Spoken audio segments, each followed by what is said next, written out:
Hey, what's up, peeps? Man, it's a beautiful day today.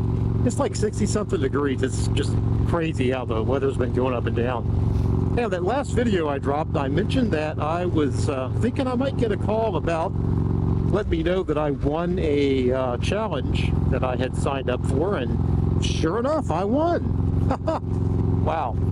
So back in, I think it was the second or third week in January, Harley-Davidson of Quantico announced that they were going to be hosting an ice butt challenge. And the deal was that it was to see who could ride the most miles in this crappy cold weather that we've been having by the last Saturday of February. So the deal was that you would ride, you would go in on Saturdays and check in and get your mileage recorded. And I won. It was crazy. Got the phone call. I did, I think it was like 1,500 miles over the several weeks there. Most of that riding was in temps that were in the 30s. The exception was when I did like a 600-mile up and back to Pittsburgh. When I hit the higher elevations there, it was in the 20s. So it was definitely cold. I'm really happy I did the challenge, not just because I won, but because it was something that I never really thought about doing before. And it was a good challenge, right? I mean, I did it. I'm glad I did it. It was a good experience. And I really want to thank the guys out at Harley-Davidson Quantico for doing that. I think that really pushed me in a new direction. And we're going out now. I'm going to pick up my winnings. I think I got like $320 in gift card. Not bad for getting out and just riding your bike. Somebody's actually paying you for riding your bike. That was amazing. Would have got a little bit more, but I missed a couple of Saturday check-ins because it was snowing, and Percy don't ride in the snow. Nope, not gonna do that. The express lanes here. You know, the cool thing about the express lanes on 95 and around the Beltway in Northern Virginia is motorcycles are free. You don't have to pay to ride in the express lanes. Now, back to the challenge. I am not gonna say it was easy, but the thing that made it easier for me was that I had just bought some new cold weather gear, heated riding gear, around the first of the year. And I know I've mentioned that I was looking at that stuff a couple of times on the channel. After 2 years of chasing field shear, waiting for them to get the jackets in, I finally punted, and I ended up going with a brand called Hotwired.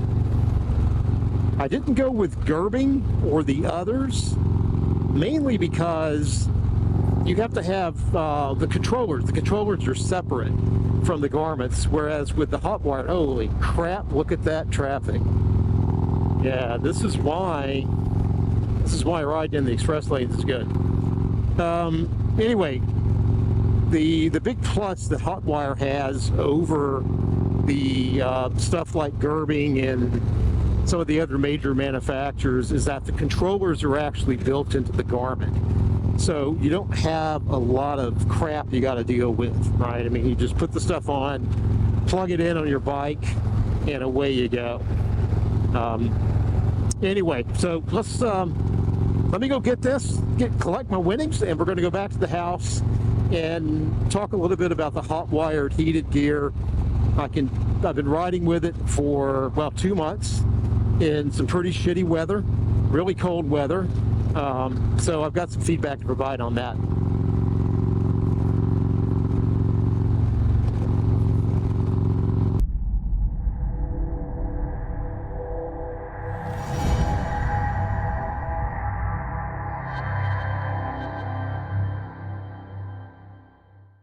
Okay, let's talk about the heated gear I picked up. Like I said before, I decided to go with the Hotwired heated gear because, well, it has the controllers built into the garment, so you don't have to mess with all that extra stuff.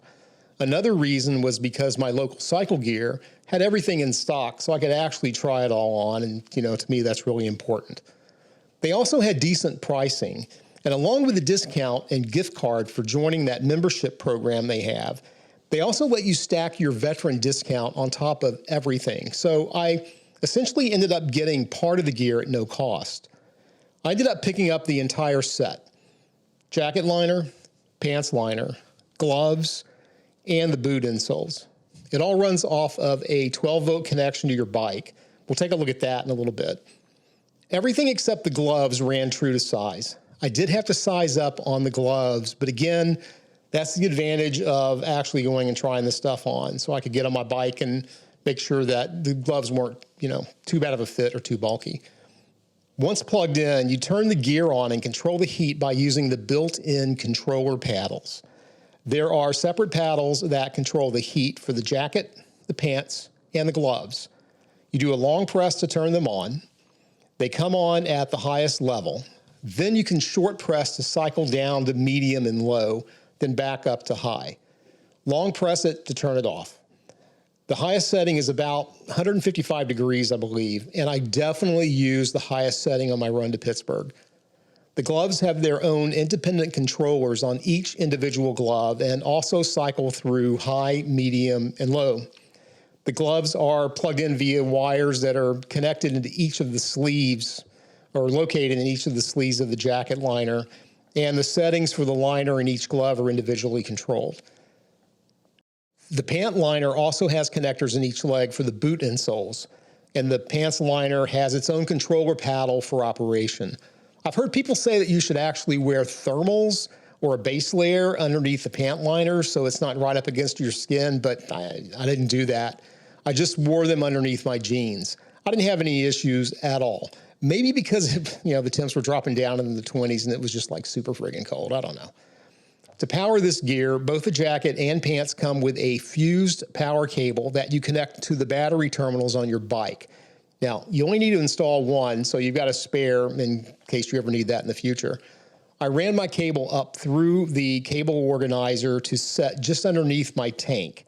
If you're going to run both the jacket and the pants at the same time, then you also need to pick up the Y splitter that will allow you to plug both of them into that connection. Now look, Hotwired also has a mobile app that lets you control the settings via Bluetooth in case you would want to do that, but I'm not installing and using that app since my phone stays in the cubby hole while I'm riding and I just use the controller paddles to adjust the settings. That's super easy. Overall, I have really liked this gear. It did an amazing job while I was doing the Ice Butt Challenge and managed to keep me comfortable. Not hot, but comfortable.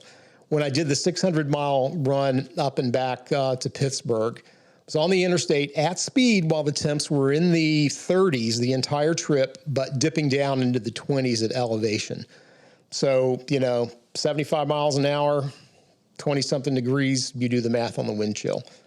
I noticed that both Revzilla, JP Cycles, and actually Cycle Gear as well, are currently running a sale on the entire gear set at the time I'm recording this. If you're thinking about picking up a set for next winter, then, this could be a really good time to jump in, spend a little bit of money, make that investment for next season. That's it. It's that ambulance. Ugh. There's a fire station down the road. That's it. Hope this helps you guys who are thinking about getting heated gear. Thanks again to Harley-Davidson of Quantico for sponsoring this Ice Butt Challenge. It really nudged me into doing something new that I had never considered doing before. Don't forget to hit those subscribe, thumbs up, and bell buttons. It all really helps me with the channel. And trust me, I'm going to need a lot of help for the next challenge that I'm undertaking the 1st of next month. More on that in the next video later this week. You guys take care. See you next time. Peace.